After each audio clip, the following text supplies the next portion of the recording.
Class 9 में motion के अंदर क्या पढ़ना है। ऑलरेडी हम लोग मोशन पढ़ चुके हैं, क्योंकि कल सैटरडे को टेस्ट है आप लोग का। इसमें देखते हैं कि नया वाले में मोशन क्या पढ़ना है। वैसे बुक का देखिए क्वालिटी बहुत अच्छा है इसका, लेकिन जो प्रिंट हो गया है उसमें क्वालिटी नहीं है, ठीक है। तो पहले लाइन बाय लाइन पढ़ते कुछ देर, ठीक है ना। उसके बाद आपको पता चलेगा कुछ छूटा हुआ तो नहीं है, ठीक है। तो यहाँ से हम उठा लेते हैं ये highlighter. Everything in nature is in motion. देखिए शुरुआत से स्टार्ट किया है कि नेचर में हर एक चीज़ मोशन में है, आपको लगे चाहे ना लगे। कोई रेस्ट में भी है तो मोशन में लग रहा है। From massive astronomical object to sub atomic particles. Massive astronomical object में क्या क्या आते हैं, क्या क्या आते हैं? प्लैनेट है ना, सोलर सिस्टम का सब कुछ बता रहे इसमें से लेकर एस्ट्रोनॉमिकल ऑब्जेक्ट सारी सब कुछ। सब एटॉमिक पार्टिकल। सब एटॉमिक पार्टिकल क्या होता है? तो इलेक्ट्रॉन, प्रोटॉन और न्यूट्रॉन को बोलते हैं सब एटॉमिक पार्टिकल। क्या बोलते हैं? एटम्स मिलके बने रहते हैं इन पार्टिकल से, ये सबसे छोटे पार्टिकल कहलाते हैं, ठीक है ना। वो भी मोशन में है। These are also in motion. बड़े से लेकर ऑब्जेक्ट से लेकर सबसे छोटे ऑब्जेक्ट भी, ठीक है ना। ये ऑब्जेक्ट नहीं कहलाएंगे, सब एटॉमिक पार्टिकल कहलाएंगे। We have a wide variety of motion in nature such as fleeting butterfly. Fleeting butterfly मतलब फिर स्लिथरिंग स्नेक, हाँ, होपिंग हेयर्स, जानते हैं ना क्या? खरगोश का जंप करना। Galloping horse, tendrils of climbers. Tendril of climber, climber होता है ना, जो क्लाइंबर के वो रहते हैं ना ऐसे रोल करना, उसको टेंड्रिल बोलते हैं, है ना। Twining around a support, closing of flight trap, जानते हैं? वीनस फ्लाइट ट्रैप जैसे। हाँ। Dancing dust particle in sunbeam और smoke particles moving in air. ये सारे क्या कर रहे हैं? मोशन कर रहे हैं। Rising and falling ocean tides and gathering clouds. Clouds gathering मतलब एक जगह बादल आते हैं ना, जमा होते हैं, ये सारे क्या हैं? मोशन में। Isn't motion in nature wonderful. बताओ, क्या मोशन नेचर में वंडरफुल नहीं है? कैसे? इतना ज़्यादा चीज़। हाँ, इतना सारा चीज़ है। But how do we study the wide variety of complex motion around us. तो आज जैसे पहले चैप्टर का नाम था केमिस्ट्री में मैटर अराउंड अस, और यहाँ पर है मोशन अराउंड अस। समझिए, चैप्टर का नाम ही बदल दिया गया। तो आज हम लोग कॉम्प्लेक्स मोशन अराउंड अस भी देखेंगे, ठीक है। Complex motion. As you read in first chapter, to explore a complex phenomena, scientists first study in its idealized, simplified forms. तो मोशन को समझने के लिए सबसे पहले आपको सिंप्लीफाइड फॉर्म पढ़ना पड़ेगा, तभी तो कॉम्प्लेक्स में जाएंगे। Such type of motion are linear. तो सिंपल जो मोशन होता है उसके एग्जांपल में linear motion, circular motion, oscillatory motion, about which you learn in earlier grades। आप नीचे क्लास में भी ये वाला पढ़ी होंगी, ठीक है ना, ऑसिलेटरी मोशन, सर्कुलर मोशन, ये सब, ठीक है। In this chapter you will learn more about linear motion, motion in A straight line, and uniform circular motion. तो बेसिकली ये जो चैप्टर है वो लीनियर मोशन पर है और यूनिफॉर्म सर्कुलर मोशन पर बेस्ड है ये, ठीक है। मुझे लगता है कि पेन से ही पढ़ाना ज़्यादा बेटर लगेगा। तो ये 6th ग्रेड में आपने ये पढ़ा था, ग्रेड 6 क्यूरियोसिटी चैप्टर 5, ग्रेड 7 में क्यूरियोसिटी चैप्टर 8 में ये सब मोशन के बारे में दे रखा है। Earlier you learn about some physical quantities such as distance, time, speed and now you will learn, क्या चीज़, नाउ यू विल लर्न, क्या सीखेंगे, अबाउट मोर फिजिकल क्वांटिटीज़, कौन कौन से, displacement, average velocity and average acceleration. Acceleration तो पढ़े थे, एवरेज एक्सीलरेशन, एवरेज एक्सीलरेशन का फॉर्मूला क्या होता है, एवरेज वेलोसिटी होता था ना, एवरेज वेलोसिटी क्या होता है, टोटल डिस्प्लेसमेंट और टोटल टाइम, हाँ है ना। तो net change in velocity by net time equals to average acceleration, ठीक है ना। Average velocity by average time, average velocity by average change in velocity by average time, ऐसा बोलिए। एवरेज चेंज इन वेलोसिटी, है ना, वेलोसिटी में change हो रहा है ना, एवरेज चेंज कितना हुआ, एवरेज चेंज कितना हो रहा है पर सेकेंड, हो गया एवरेज एक्सीलरेशन। तो यहाँ पर नया वर्ड है average acceleration. You will also learn to describe motion not only in word but also with number, equation and graphs, ठीक है। तो आप मोशन पढ़ेंगे खाली वर्ड में नहीं, नंबर्स में, इक्वेशन में और ग्राफ्स में। नंबर मतलब कितना, मोशन है तो कितना है ना, उसका वैल्यू देखेंगे। तो ये सब ऑलरेडी मोशन में हम लोग डिस्कस कर चुके हैं, लेकिन फिर भी देख रहे हैं कि नए वाले बुक में क्या क्या दे रखा है स्पेशल, कुछ अलग हट के, ठीक है, नहीं कुछ छूट ना जाए एग्जामिनेशन पर्पज से, कुछ नया वर्ड आ जाएगा। तो मोशन इन स्ट्रेट लाइन, तो पहला है मोशन इन स्ट्रेट लाइन समझते हैं। तो ये पिक्चर से आप समझ लीजिए, सीधे सीधे चले तो मोशन इन स्ट्रेट लाइन ना, ऊपर नीचे भी मोशन इन स्ट्रेट लाइन है, ये देखिए। ये इसमें ट्रेन कौन है, पटरी कौन है, सर पता नहीं है। इसमें रेल कौन है, ला ला ला, ये रेल गाड़ी है, ये रेल है, यही तो दिक्कत होता है, फर्क पड़ गया फिर में। ये रेल है और यह है रेल गाड़ी, रेल गाड़ी को बोलते हैं ट्रेन, ट्रेन है और ये रेल है, तो रेल पर चलता है ट्रेन, गाटेट है। बहुत सारे बच्चों को इसी को रेल बोल देता है, ये रेल गाड़ी है। सुनिए बात वैसे ही, मोशन इन स्ट्रेट लाइन, चलिए जब सैटरडे है तब है।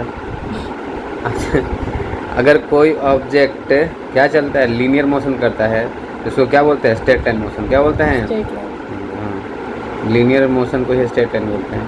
It is the simplest kind of motion, तो सबसे सिंपल मोशन है वो है स्ट्रेट लाइन, है ना। हाँ, तो मोशन इन स्ट्रेट लाइन के बारे में, it is the simplest kind of motion, ठीक है। You have notice it around you, sorry, such as children in a swimming race, swimming race, children swimming race करते हैं क्या, बच्चा नहीं करता, बच्चा स्विमिंग रेस कौन करता है। हाँ, अब वर्टिकली फॉलिंग बॉल, शहर को लेके चल रहा है, गाँव देहात को लेके चलना चाहिए। गांव देहात में करते हैं लोग, नहर में नहीं स्विमिंग रेस।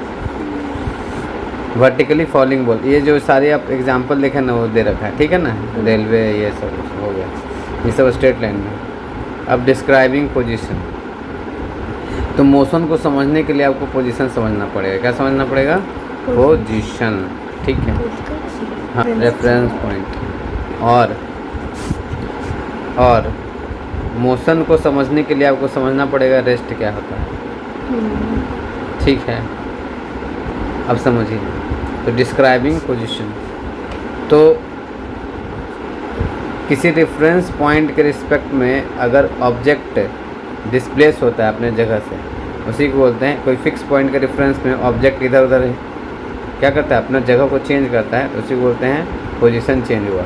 अरे सर में तो रेफरेंस पॉइंट किसी को मान लेते हैं, है ना। जैसे सपोज यहाँ पेन का जो कर्सर दिखाई दे रहा है, किसके रिस्पेक्ट में चल रहा है, यहाँ इसके रिस्पेक्ट में, ये जो टिक किए हैं ना उसके रिस्पेक्ट से ये दूर जा रहा है, असल में ये मोशन में कर जाएगा, मोशन रुक गया, ठीक है। तो रेफरेंस पॉइंट कहीं ना कहीं मानेंगे, रेफरेंस पॉइंट को हम लेते हैं ऑरिजिन, क्या लेते हैं, ऑरिजिन 0 0 कट एट, ऐसा कुछ। चलिए, तो the distance and direction of the object with respect to reference point at any instant of time describe the position of object. तो पोजीशन कैसे पता चलता है कि distance and direction of object with respect to reference point is called position of object, ठीक है ना। Distance या डिस्प्लेसमेंट जो भी है चेंज हो रहा है किसके रिस्पेक्ट में, रेफरेंस पॉइंट के रिस्पेक्ट में, तो बोलते हैं वो पोजीशन चेंज हुआ या जो भी है, पोजीशन ऑफ ऑब्जेक्ट इतना है, ठीक है ना, रेफरेंस पॉइंट के रिस्पेक्ट में। अच्छा, किस डायरेक्शन में है ये भी बताता है ये पोजीशन, ठीक है। At that instant of time, at that instant, किसी इंस्टेंट मतलब किसी टाइम पर, है ना, मतलब मान लीजिए 5:10 हो रहा था उस समय देखें तो इंस्टेंट ऑफ टाइम बोलता है 5:10, है ना।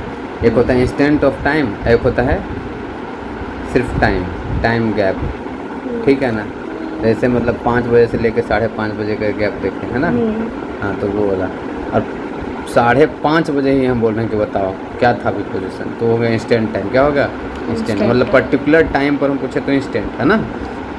और बाकी टाइम गैप दे रखा होगा तो उसको खाली टाइम बोलते हैं, कितना टाइम। जब भी इंस्टेंट का बात करेगा तो एक टाइम देगा आपको कितने, ठीक है। Note that apart from the distance we also specify the direction from the reference point, ठीक है। तो आपको कह रहा है कि रेफरेंस पॉइंट से खाली डिस्टेंस नहीं पता चलता है, डायरेक्शन भी पता चल जाता है। क्या पता चलता है? डायरेक्शन ऑब्जेक्ट का पता चलता है, और लोकेशन भी पता चलता है कि किस लोकेशन में ऑब्जेक्ट मूव कर रहा है। आ रहा है समझ? ये सब चीज़ें भी रेफरेंस पॉइंट से ही पता चलता है। तो रेफरेंस पॉइंट मतलब मान लीजिए कि आप अर्थ पर यहाँ पर हैं, कोई गेंद को ऊपर फेंके तो बोलते हैं ना ऊपर जा रहा है। और अगर चिड़िया ऊपर से देख रही है तो क्या बोलेगी? ऊपर है चिड़िया तो कि मेरे पास आ रहा है। आप बोले कि मेरे से दूर जा रहा है, वो बोलेंगे कि मेरे पास आ रहा है, कोई फेंक रहा है। आ रहा है समझ? But when do you say that an object is in motion if the position of the object with respect to the reference point changes? हाँ, ठीक है ना। ऑब्जेक्ट मोशन में तभी कहा जाता है जब उसका पोजीशन चेंज होता है रेफरेंस पॉइंट के रिस्पेक्ट में। The object is said to be in motion, ठीक है। अब इसका उल्टा रेस्ट हो जाएगा। On the other hand the object is said to be at rest if the position with respect to the reference point does not change with time। Time के साथ change नहीं करे रेफरेंस पॉइंट तो rest में कहते हैं। अब यहाँ पर जैसे आद्या दौड़ रही है,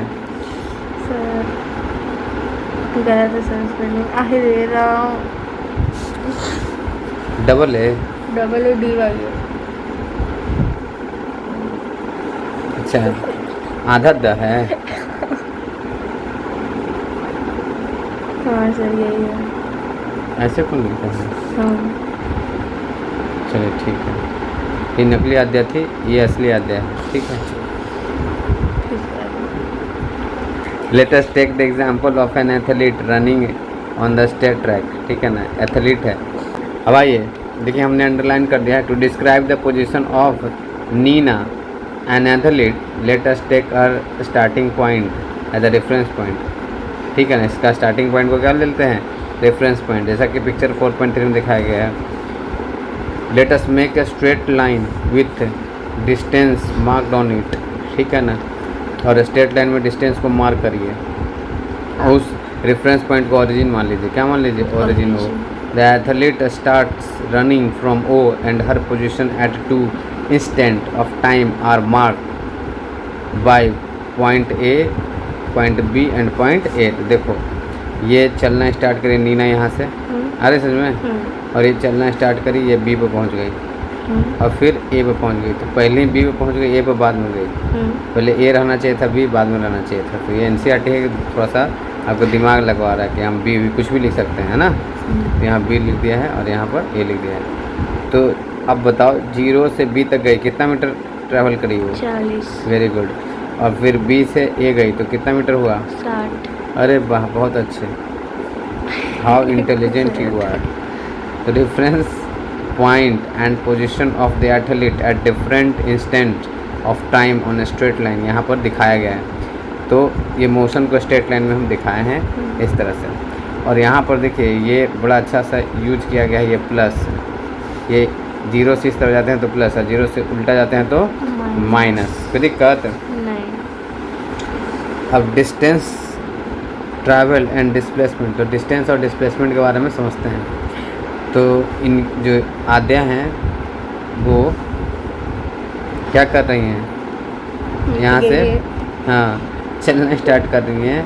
तो ये कर रही हैं कि अगर फॉरवर्ड डायरेक्शन में जाएगी इधर में तो डिस्टेंस डिस्प्लेसमेंट सब क्या होगा? पॉजिटिव। क्या होगा? पॉजिटिव। अगर वो रिवर्स में जाएंगे इधर से तो डिस्प्लेसमेंट नेगेटिव होगा, लेकिन डिस्टेंस पॉजिटिव होगा। Distance positive. तो distance is always positive quantity, but displacement क्या होता है हमेशा, मतलब वो डिपेंड करता है डायरेक्शन पर। ये सब चीज़ें देख चुके थे आप, ठीक है ना, ये बचपन में भी देखे थे। तो यहाँ पर तो टोटल करें कि वो कहाँ से कहाँ गई, ओ से ए गई, कहाँ गई, ओ से ए, और फिर ए से बी आई, तो डिस्टेंस टोटल कितना कवर करी है, 100 मीटर पूरा। ओ से ए गई और फिर ए से बी आई, 140 करी है ना। 160 ना सर? हाँ 60, यहाँ से यहाँ 60 है ना, 160। लेकिन डिस्प्लेसमेंट कितना कवर हुआ, यहीं से यहीं है ना, 40 मीटर। तो डिस्प्लेसमेंट हुआ 40 मीटर, ठीक है। यही बताने की कोशिश कर रहा है वो। चलो अब आगे आते हैं। तो यहाँ पर दिखा रहा है कि डिस्प्लेसमेंट हुआ 40 मीटर और डिस्टेंस कितना हुआ, 160 मीटर। तो ये सब चीज़ें आपको पता है।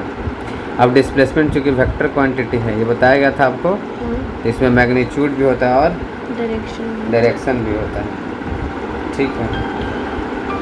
तो मैग्नीट्यूड और तो हम बात कर रहे थे डिस्प्लेसमेंट और मैग्नीट्यूड की, है ना। तो डिस्प्लेसमेंट में मैग्नीट्यूड और डायरेक्शन दोनों होता है। तो मैग्नीट्यूड का मतलब होता है कि उसका क्या वैल्यू है ना, हाँ। तो मैग्नीट्यूड जनरली हमेशा प्लस लिया जाता है, डायरेक्शन वो माइनस हो जाता है ना। तो डिस्टेंस में हम लोग हमेशा मैग्नीट्यूड ही लेते हैं, ठीक है। और डिस्प्लेसमेंट लेते समय डायरेक्शन का ध्यान रखते हैं, बस ये बताने की कोशिश यहाँ पर की गई है। ऐसा यूनिट चाहे डिस्प्लेसमेंट हो चाहे डिस्टेंस हो, ऐसा यूनिट दोनों का क्या है, मीटर। ऐसा यूनिट को क्या बोलते हैं, फुल फॉर्म स्टैंडर्ड यूनिट नहीं, इंटरनेशनल सिस्टम, ठीक है ना। इंटरनेशनल सिस्टम ऑफ यूनिट है, IS नहीं तो उल्टा बोलते हैं इसको, इंटरनेशनल सिस्टम ऑफ यूनिट, ऐसा यूनिट। IS नहीं बोलते, ISI जो है ना वो पाकिस्तान की खुफिया एजेंसी है, ISI, और रो है इंडिया के खुफिया एजेंसी। तो इंडिया हाँ कोई होगा ऐसा इस्लामिक करके। रॉ का क्या है? रॉ का रो and research analysis wing, research and analysis wing है रॉ। अब कुछ रिसर्च विंग लिखा हुआ है, अब कुछ रिसर्च होता नहीं लगता है, पता नहीं, खाली मारधार होते रहता है। और यहाँ के खुफिया एजेंसी का क्या नाम है, कमेंट करके आप बताइएगा। इजराइल का खुफिया एजेंसी का नाम कमेंट करके बताइएगा। आंसर लास्ट में हम बताएंगे। 0 सिविक सेंस होगा में कहाँ थे हम लोग, लेटेस्ट एनालाइज करते हैं क्या हम यहाँ पर, वो पर कितना डिस्टेंस हुआ, डिस्प्लेसमेंट हुआ, ये सब चीज़ है ना। ए तक पहुँचा तो कितना डिस्टेंस हुआ, डिस्प्लेसमेंट हुआ, यहाँ से देख के लिख सकते हैं ना। वही ये बता रहा है बस। चलो नहीं यहाँ पर है ऐसा, ओ से ए गया तो 40 सेंटीमीटर ना, तो डिस्टेंस भी 40 है और डिस्प्लेसमेंट भी 40। ऐसे चलते रहेगा। बी तक सेम चीज़ रहेगा ना। बी से जैसे सी पर आएंगे तो सब कुछ बदल जाएगा, है ना। डिस्टेंस अलग होगा और डिस्प्लेसमेंट अलग होगा। तो आपको ये भरना है, ये HW हुआ आपके लिए, है ना। NCERT not to be published, लेकिन पब्लिश कर दिया गया। लोग जीरोक्स निकाल के इसका बेच रहे हैं। तो देखिए अब एनालाइज करिए डाटा को, अब बताइए कि किस किस केस में मैग्नीट्यूड बड़ा है डिस्प्लेसमेंट का, डिस्टेंस का, असल में ऐसे वो करना है। तो आपको ये चीज़ पता चलेगा कि इट इज़ नेवर जीरो। कौन नेवर जीरो होता है, डिस्टेंस, ठीक है। ये कमेंट करके ऐसे बताना था आपको। Its magnitude can be greater than the total distance travel. बताइए किसका मैग्नीट्यूड ग्रेटर हो सकता है, बी का, ठीक है। Its magnitude is less than और equal to that of total distance travel, ठीक है ना। तो आपको बताना है कौन सा ट्रू है कौन सा फॉल्स है, ठीक है। Its magnitude is less then that of total distance travel in the all cases, ठीक है। सारे केसेस में डिस्प्लेसमेंट का मैग्नीट्यूड लेस देना है क्या, नहीं किसी किसी में इक्वल भी है ना, किसी में कम भी है, ऐसा वैसा। तो आपको ये एनालाइज करना है टेबल देख कर, जो जो पूछा है वो सब चीज़ें ये आपके करने के लिए है। कर लेंगे। Yes sir. Pause and ponder. Ponder का मतलब क्या होता है? भटकना। रुके और सोचें, ठीक है ना। तो यहाँ पर पढ़िए और देखिए। तो ये ऑब्जेक्ट क्या करे, यहाँ से खिसक रहा है नीचे की तरफ बॉल, ठीक है। तो in the example of athlete running back and fourth on straight line track, picture number 4.4 कहाँ गई? अच्छा ऊपर वाला था, है ना पिक्चर, याद है? एथलीट दौड़ रही थी, आद्या नाम की कोई।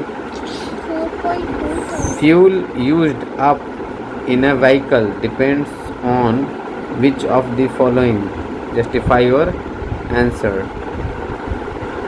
कहाँ से है? Fuel used up in a vehicle depends on which of the following, total distance travel, displacement. ये वाला सोचना है आपको। डिस्प्लेसमेंट पर डिपेंड करता है फ्यूल का जलना कि डिस्टेंस पर डिपेंड करता है? डिस्टेंस। वेरी गुड, पास कर गई आप। टोटल डिस्टेंस पर, है ना। टोटल डिस्प्लेसमेंट पर डिपेंड नहीं करता है। बोलिए, जितना ज़्यादा डिस्टेंस होगा उतना ज़्यादा फ्यूल जलेगा, जितना ज़्यादा डिस्प्लेसमेंट होगा उतना ज़्यादा फ्यूल, ये सब नहीं बता सकते। आ रहा है? तो ये सोचना था, यही तो रुकना है, अब पॉन्डर करना है कि क्या होना चाहिए असल में। हाँ, तो यहाँ पर ब्रेन का गेम चल रहा है अभी, और ये आपको घर से करना है। एक बॉल है, रोल कर रहा है नीचे इंक्लाइन प्लेन पर, ठीक है ना। इंक्लाइन प्लेन से होती है ना, हाँ। तो प्लेन किसी एंगल से उठा हुआ है, टिल्ट है, इंक्लाइन है ना। चलो, तो ये क्वेश्चन आप थोड़ा सा पढ़कर करेंगे।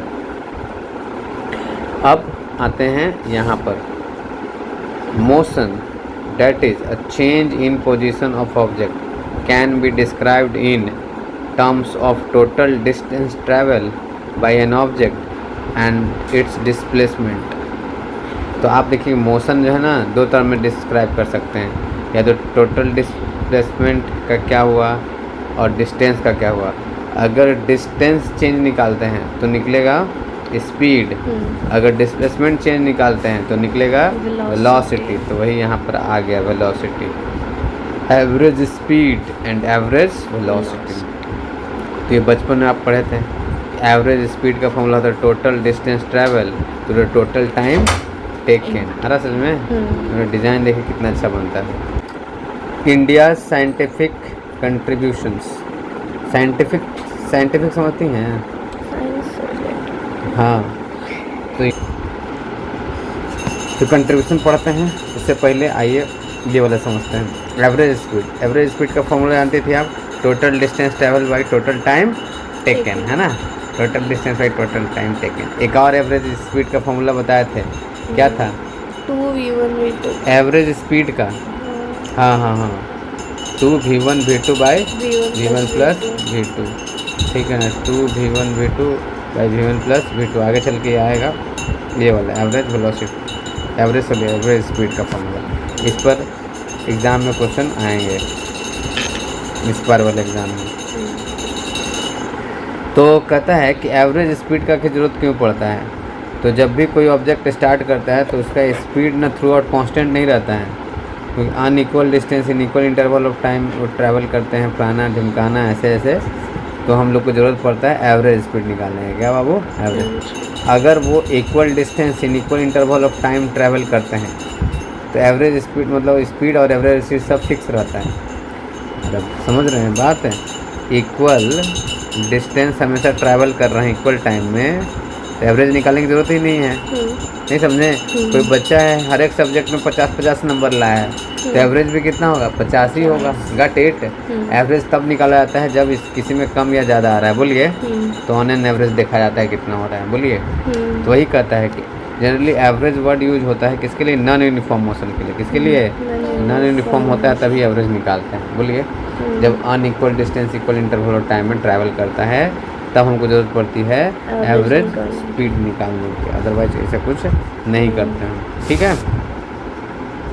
तो आइए इतने देर के बाद एक पहला एग्जाम्पल आया है, कंसीडर टू पोस्टमैन। ठीक है ना, क्या कर रहे हैं, they start walking toward each other from a distance 210 योजन्स। अरे बाप, योजन्स? हाँ, योजन पर भानु लिल्यो ताही मधुर फल जानू। योजना, योजन योजन बोलते हैं, योजना लिखते हैं, बोलते हैं योजन। योजना का बना 210 योजना लेकिन आपके एग्ज़ाम में सब आएगा। तो योजन की बात कर रहे थे, योजन आपको वर्ड आया है कहाँ पर, हनुमान चालीसा में। तो एंशियंट इंडिया में ये सब वर्ड यूज होता था। तो आप देखिए जो नया बुक बनाया है ना, वो पुराने भारत को जेनजी लोग को इंट्रोड्यूस करवाना चाह रहा है। अब जेनजी हैं तो भैया खाली विदेशी चीज़ जानते हैं, अब योजन जानो थोड़ा, ठीक है ना। तो 2 पोस्टमैन हैं और एक दूसरे के तरफ आना स्टार्ट किए हैं, और डिस्टेंस कितने पर हैं, 210 योजन। अब योजन क्या होता है, जिसको योजना बोलते हैं, ये एक यूनिट ऑफ डिस्टेंस है जो एंशिएंट इंडिया में यूज होता था। अब यहाँ पर देखिए, 1 ट्रैवल 9 योजन पर डे, एक दिन में 9 योजन चलता है, कौन, एक postman. And the other covers 5 योजन पर डे, तो दूसरा 5 योजन चलते हैं, ठीक है ना। दोनों एक दूसरे के आमने सामने आ रहा है समय, तो कितने दिन लग जाएंगे ऐसा समझिए। तो कह रहे can you determine in how many days they will meet each other, है ना। अब यहाँ योजन से कोई लेना नहीं है आपको, ये 9 योजन पर डे के हिसाब चल रहा है, और ये 5 योजन पर डे चल रहा है, ठीक है ना। अरे बोलिए, तो कितने दिन लगेंगे, तो पहला दिन ये 9 चला, ये 5 चला, 9 5 14 योजन एक दिन में चल रहे हैं। तो 210 को 14 से डिवाइड कर दीजिए, कितना मतलब कट जाएगा, 7 से, 7 दूना का 14, 7 या 21, 15 दिन में काम हो जाएगा, गाट इट। तो 15 दिन में ये दोनों क्या हो जाएंगे, एक दूसरे को मिल जाएंगे। तो यही था। अभी योजन इसलिए आपको इंट्रोड्यूस करा दिया गया कि अगली बार जब आप कभी सुनेंगे कहीं, तो आप समझेंगे कि पुराने ज़माने में योजन भी यूज करते हैं। जैसे आज कैसे है, मील्स है, जिसको माइल्स बोलते हैं ना, ठीक है ना। विदेशी कार में ना उसमें लिखा है माइल्स पर आवर में स्पीड लिखा रहता है, इंडियन कार में किलोमीटर पर आवर। अरे बोलिए, तो लोग देखिए अपने माइल को बरकरार रखें, अपने कार में किलोमीटर नहीं लिखते हैं, इंडिया वाले लिखते हैं। अरे सच में किलोमीटर और एक में लिखी होता है नहीं ना, हाँ नहीं, दोनों अलग अलग होता है, miles per hour, kilometre per hour, ठीक है। कितना 1.6 किलोमीटर जब होता है ना, तब जाके 1 माइल होता है। कितना होता है, 1 माइल। असल में यानी कि माइल में रफ्तार ज़्यादा है ना, असल में। Yes sir. हाँ, क्योंकि 1 माइल बोलेंगे तो इतना किलोमीटर चला गया, ठीक है। हाँ, तो किसी कार का रफ्तार 10 माइल पर आवर है, एक कार का रफ्तार 10 किलोमीटर पर आवर है, तो ये वाला स्पीड ज़्यादा है, ठीक है। तेज तो हैं आप। चलिए अब आगे, एवरेज वेलोसिटी। अभी आप एवरेज स्पीड देख रहे थे, ठीक है ना, ये रहा एवरेज स्पीड। अब आते हैं एवरेज वेलोसिटी। तो एवरेज वेलोसिटी का change in position by time interval, या total displacement by total time. यहाँ पर टोटल ना लिखे, खाली एवरेज का लिखा है S/T, तो ज़्यादा वो लॉन्ग वाला फार्मूला यूज नहीं किया है ऐसा। और यहाँ पर एक साइन यूज किया, देखिए कि एवरेज वेलोसिटी जो होता है या तो पॉजिटिव हो सकता है या तो नेगेटिव, लेकिन जो एवरेज स्पीड होता है ना, ऑलवेज पॉजिटिव होता है। क्या होता है, ऑलवेज पॉजिटिव। क्यों, क्योंकि it is a scalar quantity, it is a vector quantity, but not written over here. यहाँ लिखा हुआ है कहीं, इसमें कहीं ना कहीं होगा, ये दे रखा है कि डायरेक्शन और मैग्नीट्यूड दोनों पर डिपेंड करता है, ऐसा कुछ लिख रखा है ना। तो वेक्टर डायरेक्टली वर्ड यूज़ नहीं किया है। तो अभी ऊपर समझाया है कि कोई क्वांटिटी अगर डायरेक्शन पर भी डिपेंड करती है तो उसमें प्लस माइनस आ सकता है। समझ में, उसमें दे रखा है सिर्फ मैग्नीट्यूड है, यहाँ पर magnitude as well as direction का भी बात उन्होंने किया है, ठीक है। तो ऐसा यूनिट जो होता है एवरेज स्पीड का और एवरेज वेलोसिटी का, दोनों का क्या होता है, मीटर पर सेकेंड। और अदर यूनिट जो हम लोग पढ़ते हैं किलोमीटर पर आर भी पढ़ते हैं। अच्छा, अब रेट चेंज ऑफ स्पीड पढ़ेंगे। रेट चेंज, स्पीड में चेंज होना, या वेलोसिटी में चेंज होना, एक्सेलरेशन होता है, क्या होता है? एक्सेलरेशन। हाँ, तो वही आगे अब देखने वाले हैं, ठीक है ना, क्वांटिटी में चेंज होना, ठीक। तो आइए एक छोटा सा क्वेश्चन लिया है बउआ सा। Sarang take 50 seconds to swim from one end to other and back to the swimming pool shown in the figure। तो कोई सरंग नाम का कोई बच्चा है, अजीब नाम है, और यहाँ से यहाँ जाता है और फिर वापस आता है, तो मतलब 25 मीटर आगे जाता है, 25 मीटर वापस आता है। तो बताओ एवरेज वेलोसिटी बताओ, एवरेज स्पीड बताओ। तो एवरेज वेलोसिटी तो जीरो हो गया क्योंकि डिस्प्लेसमेंट क्या हो गया? ज़ीरो। और एवरेज स्पीड कितना हो गया? 25 + 25 50। और टाइम कितना? 50। 1 मीटर पर सेकंड। पानी में 1 मीटर पर सेकंड से चल रहा है। ये सरंग जरूर 1 क्लास का बच्चा होगा, तभी इतना कम रफ्तार से तैर रहा है। आप कितना रफ्तार से तैर सकते हैं? कमेंट करके बताइएगा आप लोग। उड़ाने का तरीका। हाँ जी, कहाँ थे हम लोग? वापस से आ जाते हैं, ठीक है ना। Pause and ponder.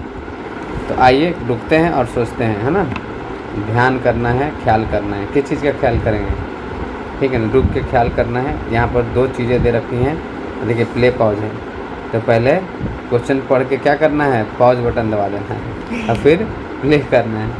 तो आप लोग को अभी दो क्वेश्चन है और आपको मिलेगा स्टार्टिंग में जो 2 लोग बैठे हैं उनको मौका मिलेगा। एक क्वेश्चन आप सोच के पॉज करिए, एक क्वेश्चन ये है, फिर प्ले किया जाएगा, ठीक है। तो पहला क्वेश्चन है आपके लिए, during a family road trip, मान लो समझिए कि आपकी मम्मी, आपकी दीदी और आपके पापा जा रहे हैं घूमने। You drive 200 kilometre north in 3 hour. North में जा रही हैं आप, है ना। चलो पटना की तरफ मान लो, ठीक है, और 200 किलोमीटर जा रहे हैं। कितने घंटे में? 3 घंटे में। Afterwards you drive 200 kilometre south in 2 hour. उसके बाद आप चलेंगे किधर? साउथ डायरेक्शन में, अगले 2 घंटे में। स्टार्टिंग के 3 घंटे में 200 किलोमीटर गए थे, लेकिन हाँ 2 घंटे में आप चलेंगे साउथ में, है ना। आपका पापा का स्पीड लगता है तेज़ हो गया होगा या ड्राइवर का।